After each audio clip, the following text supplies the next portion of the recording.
नमस्कार दोस्तों, आप देख रहे हैं केमिस्ट्री की ऑनलाइन क्लासेस। मैं हूं लोमेश शर्मा। लास्ट क्लास में हमने एल्किल हैलाइडों के विरचन की विधियां पढ़ी थी। उन एल्किल हैलाइडों के विरचन की विधियों में हमने पढ़ा था एल्कोहलों से किस प्रकार से विरचन किया जाएगा। ठीक है, तो उसके अंदर हमने एक रिएक्शन पढ़ी थी ROH प्लस HCl। एल्कोहल की रिएक्शन जब HCl और ZnCl2 के प्रेजेंस में कराते हैं तो RCl का निर्माण होता है। ओके, यहाँ पे हमने HCl और ZnCl2 को बोला था कि ये दोनों मिलके बोलते हैं, इन दोनों को मिलके बोलते हैं ल्यूकास अभिकर्मक। क्या नाम है इन दोनों को मिलके? ये दोनों मिलके बनाते हैं ल्यूकास अभिकर्मक HCl प्लस ZnCl2, जिनका एल्कोहलों के विभेद में उपयोग किया जाता है। 1 डिग्री एल्कोहल, 2 डिग्री एल्कोहल और 3 डिग्री एल्कोहल्स के विभेद में इनका उपयोग किया जाता है, जो हम एल्कोहल वाले चैप्टर में पढ़ेंगे किस तरीके से इनका विभेद किया जाता है। ठीक है, एक हम रिएक्शन पढ़ी थायोनिल क्लोराइड वाली। थायोनिल क्लोराइड को हम बोलते हैं SO2 SOCl2 को बोलते हैं थायोनिल क्लोराइड। ये एक नाम वाली अभिक्रिया थी जिसको हमने डार्जन्स अभिक्रिया के नाम से, डार्जन अभिक्रिया के नाम से पढ़ा था कि इसको हम बोलते हैं डार्जन रिएक्शन। ओके, अब ये जो डार्जन रिएक्शन है, इस डार्जन रिएक्शन के अंदर एल्कोहल के रिएक्शन जब SOCl2 से होते हैं तो RCl का निर्माण होता है। यहाँ थोड़ी सी मिस्टेक की हुई है, प्रिंटिंग मिस्टेक है ये, लेकिन आप वो समझ जाना, मैं लास्ट ईयर क्लास में पढ़ा चुका हूँ इसको। अब देखिए, एल्कोहल के रिएक्शन में PCl5 से और PCl3 से भी हम पहले पढ़ चुके हैं। इसके बाद आपकी रिएक्शन आती है नेक्स्ट हैलोजन विनिमय विधि। ये आपके नई विधि है, हैलोजन विनिमय विधि। किस तरीके से हम हैलोजन विनिमय विधि द्वारा एल्किल हैलाइडों का निर्माण करेंगे, देखिए आप इसके अंदर। हैलोजन विनिमय विधि का मतलब ये कि हमारे पास में पहले से ही कुछ हैलोजन उपस्थित हैं और उससे हम दूसरे हैलोजनों का निर्माण करना चाह रहे हैं। अगर हमारे पास में RCl या RBr उपस्थित हैं तो इस RCl और RBr को हम परिवर्तित कर सकते हैं RI के अंदर और RF के अंदर। इसी को हम कहते हैं हैलोजन विनिमय विधि। मतलब कि एल्किल क्लोराइड या एल्किल ब्रोमाइडों को एल्किल आयोडाइड या एल्किल फ्लोराइडों में परिवर्तित करने की विधि को बोला जाता है हैलोजन विनिमय विधि। ओके, अब देखिए, हैलोजन विनिमय विधि को दो भागों में बांटा हुआ है और दोनों हैं इसकी नाम वाली अभिक्रिया, नेम रिएक्शंस। जैसे पहली वाली जो नेम रिएक्शन है उसका नाम है फ्लिंकेस्टाइन रिएक्शन। फिंकलेस्टाइन रिएक्शन जो है ये वैज्ञानिक का नाम है, इसलिए इसको नेम रिएक्शन बोलेंगे हम। ये निर्माण करती है RI का। इसे हम RI का निर्माण कर सकते हैं। कैसे करते हैं? सबसे महत्वपूर्ण है NaI, सोडियम आयोडाइड। क्या बोलते हैं? देखो, फिंकलेस्टाइन रिएक्शन के अंदर, फिंकलेस्टाइन अभिक्रिया में क्या होता है, जब RCl की या RBr की अभिक्रिया NaI से कराई जाती है एसीटोन उत्प्रेरक की उपस्थिति में, तो RI का निर्माण होता है, यानी कि एल्किल आयोडाइड का निर्माण होता है। अब यहाँ पे आप R ग्रुप कार्बन की कोई सी भी श्रृंखला ले सकते हैं, उससे उत्पाद के रूप में वो श्रृंखला एज इट इज़ आ जाएगी। ओके, तो ये है आपके फिंकलेस्टाइन रिएक्शन। याद रखना, फिंकलेस्टाइन रिएक्शन आयोडाइड का निर्माण करती है। इसके बाद दूसरी जो अभिक्रिया है उसका नाम है स्वार्ट्स अभिक्रिया, स्वार्ट्स रिएक्शन। ये निर्माण करती है RF का। ठीक है, इससे RF का निर्माण किया जाता है। अब इसके अंदर क्या होता है, वहाँ हमने लिया था NaI, यहाँ हम लेंगे AgF। यहाँ पे चाहिए हमें धात्विक फ्लोराइड, कोई भी धात्विक फ्लोराइड हम यहाँ ले सकते हैं। ओके, इससे हमें RF जो है वो उत्पाद के रूप में प्राप्त हो जाएगा। अब देखिए, हमारे पास में RI है या हमारे पास में RCl है, उसको हम RF में परिवर्तित कर सकते हैं। यहाँ हमें चाहिए धात्विक फ्लोराइड। धात्विक फ्लोराइडों के रूप में हम AgF भी ले सकते हैं। हम यहाँ पर CO का कोबाल्ट फ्लोराइड COF2 भी ले सकते हैं। Hg2F2 भी ले सकते हैं, मर्क्यूरिक फ्लोराइड बोलते हैं जिसको, Hg2F2 या COF2, मतलब कि कोबाल्ट फ्लोराइड बोलते हैं, क्योंकि F जो समूह है वो कहाँ से आएगा, हमें धात्विक फ्लोराइड से प्राप्त होगा। इसको बोलते हैं हम स्वार्ट्स अभिक्रिया। तो हैलोजन विनिमय विधि को दो भागों में बांटा हुआ है। एक को हमने नाम दिया फ्लिंकेस्टाइन अभिक्रिया और दूसरी वाली अभिक्रिया को नाम दिया हमने स्वार्ट्स अभिक्रिया।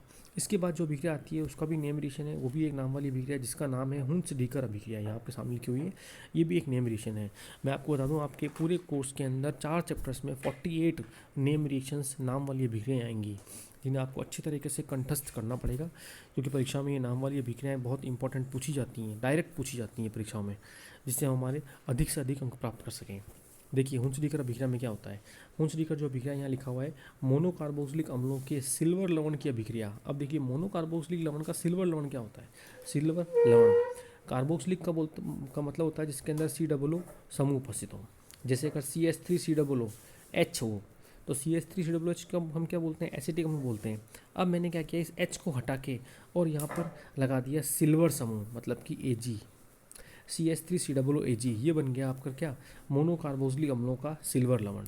आई बात समझ में? तो मोनोकार्बोक्सिलिक अम्लों का सिल्वर लवण का सूत्र क्या हो गया, CH3COOAg। यहाँ पर हम CH3 की जगह पे लिखेंगे R समूह, क्योंकि कार्बन की कोई सी भी श्रृंखला ली जा सकती है। ओके, अब देखिए क्या किया, ये जो अभिक्रिया है इसका एक दूसरा नाम और है जिसको हम बोलते हैं डी कार्बोक्सिलीकरण अभिक्रिया, वी कार्बोक्सिलीकृत ब्रोमीनीकरण अभिक्रिया। वी का मतलब होता है हटाना, कार्बोक्सिलीकृत का मतलब कार्बोक्सिल समूह को, CW समूह को हटाना CO2 के रूप में। आई बात समझ में, फिर समझना। वी कार्बोक्सिलीकृत का मतलब होता है कि कार्बोक्सिलिक ग्रुप COO समूह को हटाना CO2 के रूप में। क्लियर। अब देखिए इसमें क्या होता है, जब मोनोकार्बोक्सिलिक अम्लों के सिल्वर लवण की अभिक्रिया ब्रोमीन Br2 से कराई जाती है कार्बन टेट्राक्लोराइड उत्प्रेरक की उपस्थिति में, कार्बन टेट्राक्लोराइड विलयन की उपस्थिति में, तो इससे RBr का निर्माण होता है। ये है आपके हुंसडीकर अभिक्रिया, जिसमें RBr निश्चित रूप से आएगा।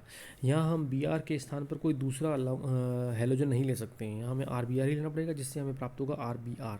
Br2 लेंगे तो RBr प्राप्त होगा।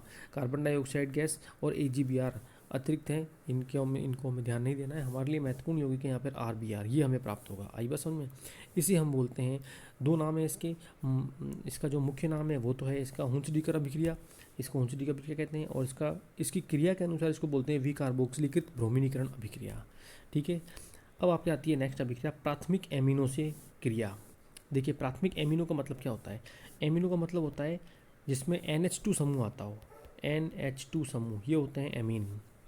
अब ये 3 प्रकार के होते हैं, प्राथमिक एमीन, द्वितीयक एमीन और तृतीयक amine. 1 degree amine, 2 degree amine और 3 डिग्री एमीन, ये 3 प्रकार के होते हैं। 3 प्रकार से कैसे होते हैं वो मैं आपको बताता हूँ। देखो, जब एक एल्किल समूह NH2 से जुड़ता है तो उसको बोलते हैं हम प्राथमिक एमीन समूह। ये तो है RNH2, प्राथमिक 1 डिग्री।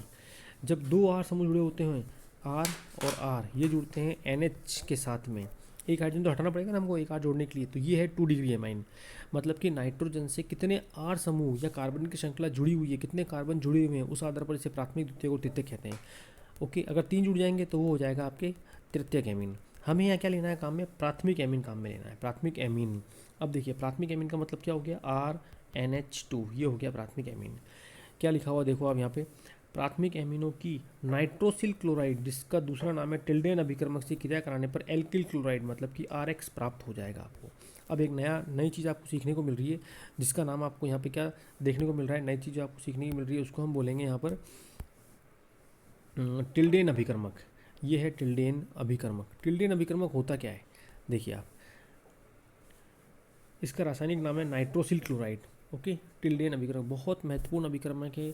करीबन चारों चैप्टर में 15 से 20 या इससे भी ज़्यादा अभिकर्मक आएंगे परीक्षाओं में। अभिकर्मक के नाम से रासायनिक अभिक्रिया आती है। जैसे अगर यही पूछ लें कि क्या होगा तो प्राथमिक एमिनो की अभिक्रिया टिल्डेन अभिकर्मक से कराएं, ये बन गया एक क्वेश्चन। इसका आंसर आपको आना चाहिए। कैसे आंसर होगा इसका, देखिए अब टिल्डेन अभिकर्मक का सूत्र क्या होता है, इसको बोलते हैं NOCl। यहाँ लिखा हुआ देखो, रासायनिक अभिक्रिया इसकी कहाँ लिखी हुई है, ये रही, ये है प्राथमिक एमीन। ओके, ये आपके सामने प्राथमिक एमीन है, RNH2, R और 2 NH निकले हुए हैं इसके अंदर, ये है NH2, RNH2। RNH2 की अभिक्रिया जब कराई जाती है NOCl से, NOCl को अभिक्रिया को सरल बनाने के लिए लिखा हुआ है ClNO। ओके, तो ये है नाइट्रोसिल क्लोराइड, इसका हमने क्या अभिकर्मक नाम बताया था, हाँ टिल्डेन अभिकर्मक नाम बताया था। तो टिल्डेन अभिकर्मक की अभिक्रिया प्राथमिक एमीन या प्राथमिक एमीनों की अभिक्रिया टिल्डेन अभिकर्मक से कराई जाती है। तो यहाँ एक लाइन खींची हुई है जिसमें से RCl बन जाएगा, ये RCl बन गया। यहाँ एक लाइन खींची हुई है, इसमें N2 गैस बाहर निकल जाएगी, ये N2 गैस बाहर निकल गई। यहाँ पे 2 OH और 1 O, ये बन जाएंगे, जल का निर्माण होगा। हमारे लिए महत्वपूर्ण है RX। तो किस प्रकार हम प्राथमिक एमिनो से टिल्डेन अभिकर्मक द्वारा RX का निर्माण करेंगे, वो है ये आपकी अभिक्रिया। तो याद रखना, इस अभिक्रिया को बोलते हैं प्राथमिक एमिनो की अभिक्रिया टिल्डेन अभिकर्मक से कराने पर क्या प्राप्त होगा। यही क्वेश्चन बोर्ड एग्जाम में कई बार आया हुआ है।